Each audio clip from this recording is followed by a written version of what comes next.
Placing a trade shouldn't be complicated. It should be smooth as butter.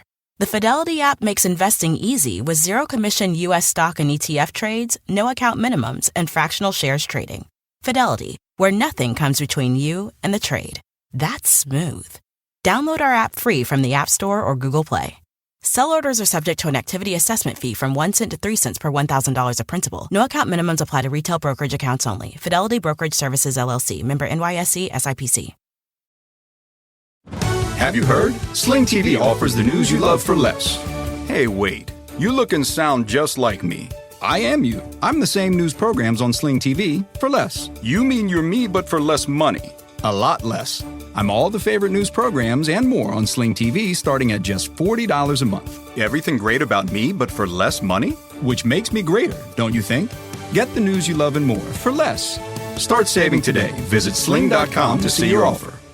Sling.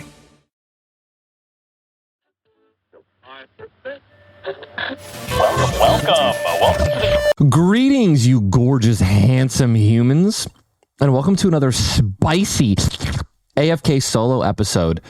Today we're taking one last look back at the unforgettable Detroit Lions NFL season and our playoff run. All right, one last inevitable look at what the Detroit Lions season meant to me, my family, Lions fans, and football fans everywhere.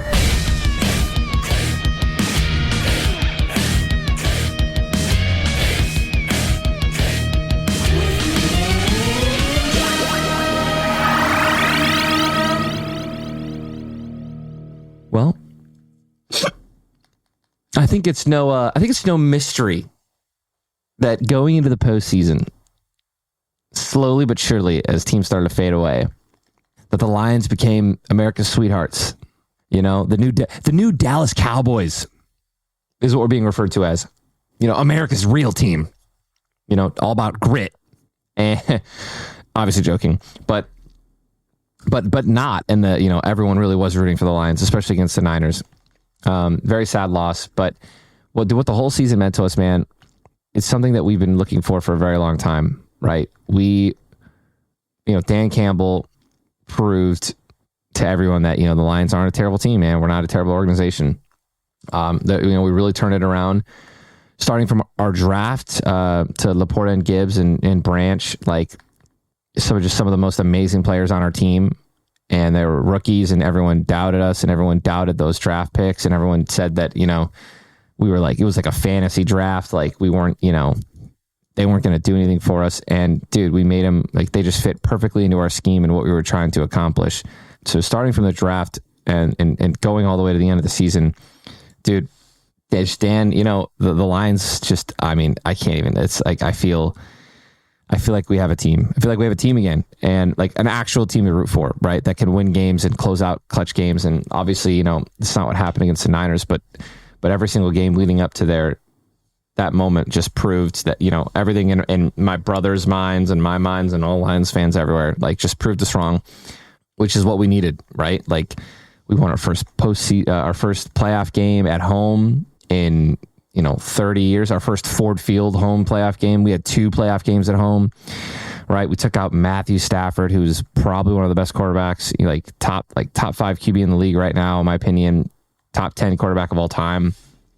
That team was not an easy team to beat, right? And no team's easy to beat in the NFL, right? It's Dan Campbell says it all the time. A lot of people say it all the time. Winning in this league is hard, man. It's hard. And to pull out 2 postseason wins and almost be able to clutch up against the Niners, man, who, in my opinion, obviously had the better roster, had the more experienced roster. It was an amazing season. Take us back to day one of this past NFL season. What was Ninja thinking about the Lions team then? Oh, man. So we have a sports show, Ben Kurt and the Blevins Bros. And, geez, my bold prediction, if I recall, was that the Lions were going to be, this is the bold prediction, the Lions are going to be undefeated in the NFC. That was my bold prediction. We obviously lost to the Packers once and the Bears once, so that didn't go through. But yeah, I knew we were going to win the division, so that was my expectation. Where we were at, how well we did last season. Right? We were 5-1 in the division, 9-8. like winning record, and we still didn't make the playoffs. I was ready for us to be in the playoffs and to win the division. That was like where I thought we were going to be at. Now, John, who's my oldest brother, Jonathan, he believed that we were going to, I believe his like bold prediction was we were going to win one playoff game. You know, it's crazy. Oh, it's crazy. It's crazy to think about it, man. Oh, let's talk about some of the highs, some of the lows of the season, epic memories along the way, going to games, close wins, etc. I mean, the season highs and lows for me, the highest high of the season for me was winning our first game against the Rams, our first playoff game at home against the Rams. That was hands down. You couldn't beat it. The highest of highs, out of this world, cloud nine, one of the most amazing feelings on the planet. You know, there was so much emotion in that suite, right? Like, for those of you who don't know, I'll break it down. So I flew my family out. Like, you know, you only get an opportunity like this once in a lifetime, literally in this sense. So I flew my family out from Illinois, had them meet me in Detroit. So I got them all jet. And then I flew out from Florida and we met in Detroit, went to the game, and I bought a suite, one of the best suites you can get, so that we could just be in peace and enjoy the game and hopefully win, right? And we did, and it was just so emotional, dude. Like, I mean, you could just feel the tension and stress and like just everything just lift, right? Like trauma, just the trauma of being a Detroit fan, right? Just slowly alleviate in that suite. And, you know, dude, I was crying, like we were all crying when the Lions won. It was such a beautiful moment. So that was hands down the highest high of the season. The lowest low, believe it or not, I don't even think, you know, it probably is the Niners. It's a tie between the Niners choke when we were up by 17 going into half. It's between that and the Dallas Cowboys game, because I was also at that Cowboys game. Yeah, the refs just choking on that call and literally, you know, we could have had the number one seed, which would have changed everything if we won that game. So that was hands down the lowest low. The refs stealing that game from us was astonishing. I can't believe that happened. Looking back at the season, what were some key strategies or player performances that impressed you the most and contributed to their success? Looking back at it, I think that my two favorite things that we did progression-wise that I loved more than anything, I loved how we started Amon-Ra St. Brown. I love how we made sure that we got Amon-Ra St. Brown in the game at all times. Like, I felt like he was in the game, almost never shut down, always a factor. And if he wasn't a factor, we were doing pitches to him. We were handing him the ball off. We were finding ways to get him the ball. And that's what I always say about your best players in the NFL, right? Like, you're sitting here with some of the top wide receivers in the world, and they're getting double covered or whatever the case may be, you know, sometimes triple covered in certain zone defenses. And like, you just, you know, what do you do when they're shutting down your best player, right? In basketball, it's almost impossible. You know, like, you can, you know, just look at some of the greats. Like, you can always make something happen. But in football, it's not so much, right? 11 players on the field. It can be tough to be the only person. You know, it can be tough to get the freaking ball if you're not the QB, right? So I loved that we made sure we got Amon-Ra the ball. That was one of my favorite things that we did. But also, I think that the progression of Jahmyr Gibbs as our running back and Jameson Williams, who's one of the fastest wide receivers in the NFL. At the start of the season, we were using him as like a gimmick, like, right? Like, we were using him as a distraction on the field, put him on the sideline or put him in a hot route, just freaking have him run straight and, you know, literally just run as fast as possible and maybe pull two defenders. And I hated that, right? Like, he's so much more of a wide receiver than a distraction, right? And like a Hail Mary distraction. Like, I didn't like that. And we started to do these amazing pitches to him and like reverse sweeps with him, and also just started throwing to him more and like actual legitimate, you know, wide receiver routes. And to me, that was like my favorite. One of my favorite progressions was that, like, we really started to get JMO in the mix. So very exciting there. And I mean, dude, just so promising. Like, I hope he's our number 2 next season. I cannot wait. I want him to be, I love it. I just want him to be used even more next season because he's just so talented and he's so fast. I think it's just going to take, Goff a little bit to get used to throwing to somebody that fast too, right? Kurt Benkert used this example with Tyreek Hill and Jamal Williams, because I was having issues. I was like, Jamal was just like, they're just not connecting. They seem to just not be on the same page. And I was wondering why. Kurt had this perfect analogy, and he's like, I imagine you're sniping Tyler. I'm like, okay. So I have a Fortnite sniper. I'm envisioning somebody running in front of me, and he goes, imagine you're a sniper in Fortnite, and everyone in the game is moving at the same speed, roughly, right? I'd be like, yeah, I'll hit those snipes almost every time. And he goes, exactly. It's the same thing with the quarterbacks. And he goes, now imagine that one of those players is speed hacking. Literally is what he said. He's like, imagine one of those players is speed hacking or just, 5 times faster than everyone else. He's like, it's going to take you a while to lead those snipes, right? And learn where to throw the ball.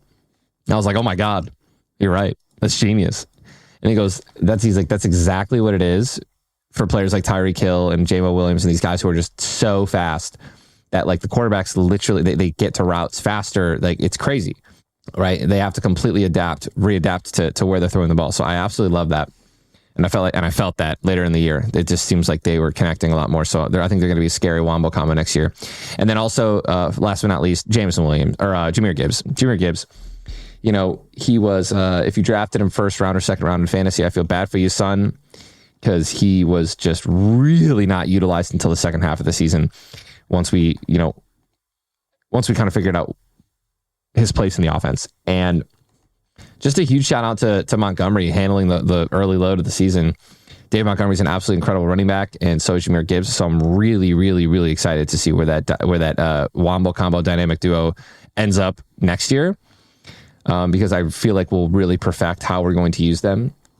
But yeah, man, Montgomery's a monster, and Jahmyr Gibbs just really popped off in the second half of the season. So those got to be my favorite things that impressed me the most throughout the season.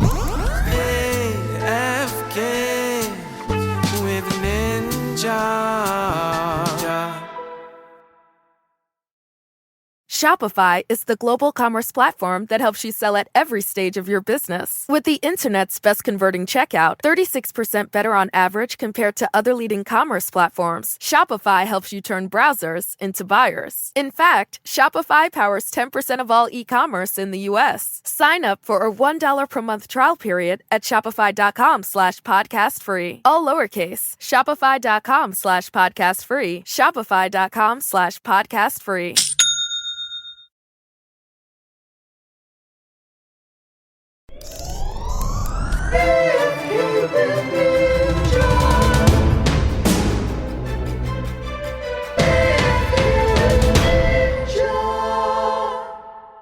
In terms of fan engagement and the overall experience of the playoffs, can you highlight any moments that made this run particularly memorable for the Detroit Lions fans? I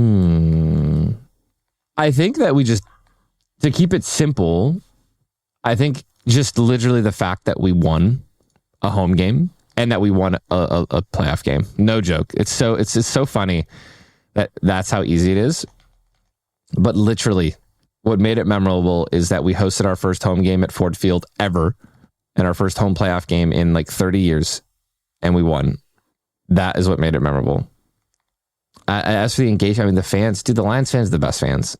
Like, what's the saying? What's the saying? Tough times, right? Tough times create good men, or strong men.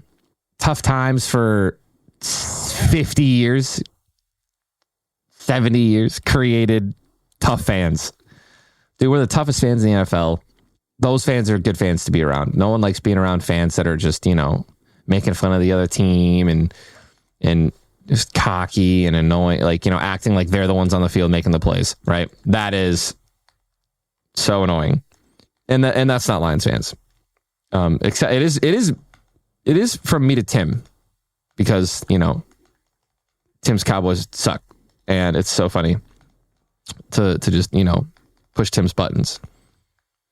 But other than that, most memorable was winning a freaking playoff game. And next year, it's going to be doing it all over again, baby. I can't wait. And speaking of next year, what am I looking forward to in the upcoming season with the Detroit Lions? What changes, if any, does the team need to make? Different coaching style? New players? Well. Personally, I don't think. I would like in our draft to get some key pieces in on our defense. A number one cornerback, and then someone else to help Aiden Hutchinson on the line would be out of this world appreciated. Other than that, I would like to just see our coaching style kind of just become perfected. And what I mean by that is, like, I feel like at the end of the year, in that playoff game against the Niners, we were trying to do too much. We didn't need any trick plays. We didn't need any trickery. We were driving. We were running 5 to 10 yards of play. We had 2 to 3 third and longs of over 15 yards that we converted on without trick plays, by the way. And Ben, I don't know whose idea. Obviously Ben Johnson was probably calling the offense. So I'm assuming that, he was the one calling the trick plays, and like we just, on both of I'm pretty sure, I really should just go back and confirm this, but on both of our fourth downs that we went for it and didn't get it, both of those fourth downs, the first down we did an unnecessary trick play at the 50-yard line where we did some crazy alley-oop reverse sweep freaking lateral back to Jared Goff launch down the field, and that we didn't need to do. Right, we were doing too much, and we didn't need to. Our offense was killing it without the trickery, and it really pissed me off because we ended up going for it on fourth down, both of those plays, and if we just got the yards right that we needed to get on first down instead of getting nothing, because every trick play that we did, nothing happened. Besides our reverse sweep to Jamo Williams for a touchdown, which in my opinion isn't a trick play. Right, that's just a play with some little sauce on it. I don't know. I didn't like it. So I hope that we kind of perfect that offense, right? We perfect our trickery. We won't need to go for it on fourth down as much because we won't get to fourth down as much. We won't need to fake punt it as much because we've kind of, we're just dominant. Straight up. We just dominate. And we just improve that much. That's what my hopes are for next season.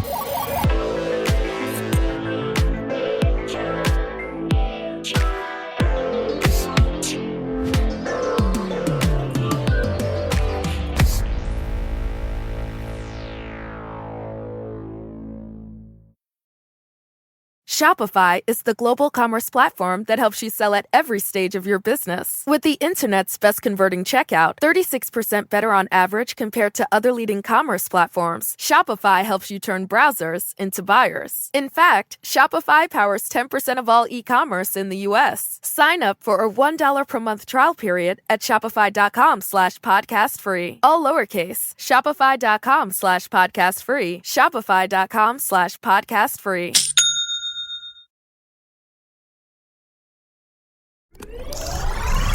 We're going AFK with Ninja. What's he gonna say? All right, that's enough of the Lions, man. Now that the NFL season is over, what other sports am I watching? It's a great question. And with every great question, that's a great answer. I am watching literally everything. For those of you who don't know, I've recently gotten into sports betting. I gamble within my means. I have a limit that I bet on a month. I don't chase. I'm not chasing bets. Obviously, it's physically impossible when I can't spend more than my limit. So that's been really fun for me and has really got me into literally everything: basketball, hockey, soccer. Like dude, it's so much fun. The NBA, however, is probably what I've been watching the most. And man, I have got to tell you that betting on the NBA can be one of the most frustrating things on the planet. The fact that you just, dude, like you're sitting here, you bet, Giannis to get 10 rebounds, let's just say, whatever. He's got 9. You check the score. Oh, look, they're up by 40 against one of the, against the Celtics. This is just an example. They're up by 40 against the Celtics, one of the best teams. And they take Giannis out, and all the second string guys on the bench come out, and you were 1 rebound away from hitting a bet. And it's like, dude, that almost never happens in the NFL. Like the script, like a game has to follow some kind of a script for your bets to hit normally, right? Like 9 times out of 10, McCaffrey's going to run for over 100 yards. Actually, McCaffrey's literally, this is a terrible example. Okay, let's say this. 9 times out of 10, Amon-Ra St. Brown is going to get his yards. He's in his receptions because he's such a key piece of our offense, right? But if we're up by 30, we're just going to run, and he hasn't hit his line in the first half, dude, we're just going to run the ball, right? Or literally he might come out if we continue to score in the second half. Rarely happens in the NFL. Rarely happens in the NFL, in my opinion. Like blowouts like this, especially, I mean, even more recently, the games were so close in recently this year. So yeah, it just doesn't happen. Doesn't happen. And in the NBA, it happens all the time. Can't stand it. So, but it is fun regardless. I still don't have like a full team. I still don't have like a team. Like you would think it's just the Pistons, but like, you know, I actually do like watching the Pistons, by the way. I think that Cade Cunningham's really, really, really cool, really sweet with it. Love watching that kid. And then also Bojan Bogdanovic, man, that guy can hit some threes. It's crazy. You just honestly, I don't expect that guy to know how to play basketball, but he does. And I mean, man, the Pistons are also kind of, I mean, dude, yeah, the record's dog, but dude, they recently upset the Thunder the other week. Like they're out there beating decent teams and staying in there and hanging in there with good teams too. So I think that they remind me of the old lines. Hopefully they can figure that out. Are there any other sports that I want to get into or sports that I'm not able to get into? I mean, dude, Tim and I bet on golf. We love watching golf now, even when we're not betting on it. Like, golf is so fun to watch. So that's something that I never in a million years thought that I would enjoy watching. But after obviously being a golf connoisseur myself now and just love playing the game, it's so much more fun to watch. And you want to talk about relaxing, dude. Putting on some golf and just, you know, playing Final Fantasy in the background. It is just like, especially when it's a beautiful day out, right? Sun's out, wind's blowing. It's just a perfect vibe, an absolute perfect vibe. So huge fan of golf recently. But what am I not able to get into, dude? I mean, baseball is right around the corner and Tim is convinced that I'll like it this year. So we'll see. But baseball is really something that I've just never been able to enjoy, but that could change this year. But, you know, betting on strikeouts, we'll see. Are there any athletes or teams either in the NFL or other sports that you admire or find particularly inspiring? This is an interesting little tidbit. I don't know about all that. I don't know about inspiring. You know what? There's one player right now in the league, and that's LeBron James, dude. This dude's like, what, 38 years old? He's older than like one of the coaches he played against. That was a funny clip this year or last year.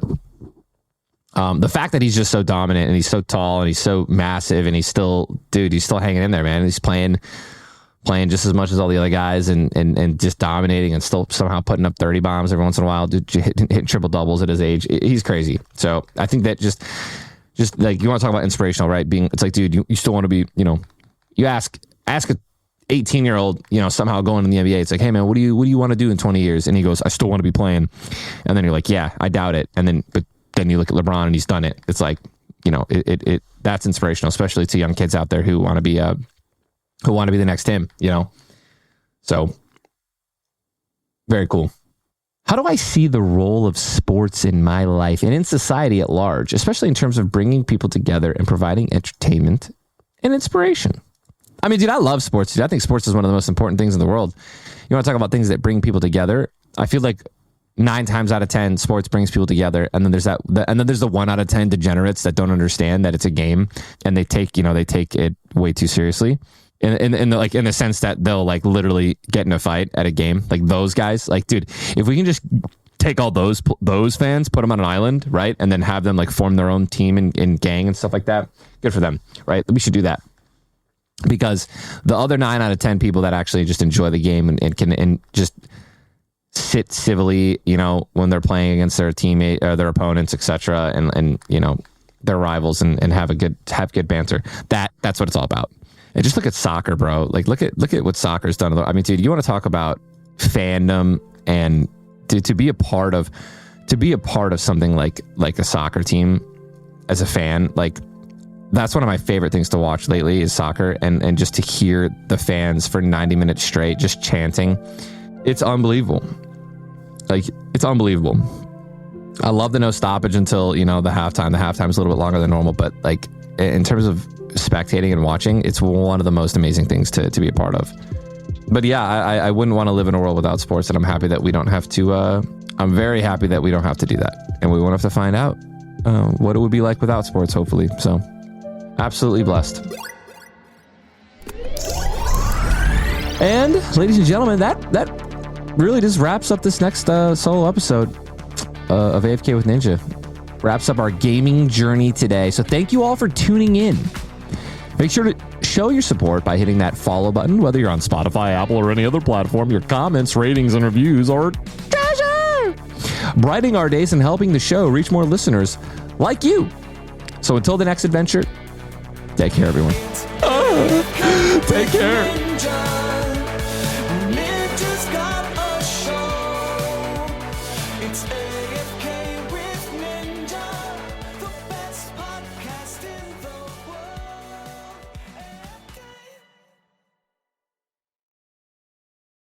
Shopify is the global commerce platform that helps you sell at every stage of your business. With the internet's best converting checkout, 36% better on average compared to other leading commerce platforms, Shopify helps you turn browsers into buyers. In fact, Shopify powers 10% of all e-commerce in the U.S. Sign up for a $1 per month trial period at shopify.com/podcast free. All lowercase, shopify.com/podcast free, shopify.com/podcast free.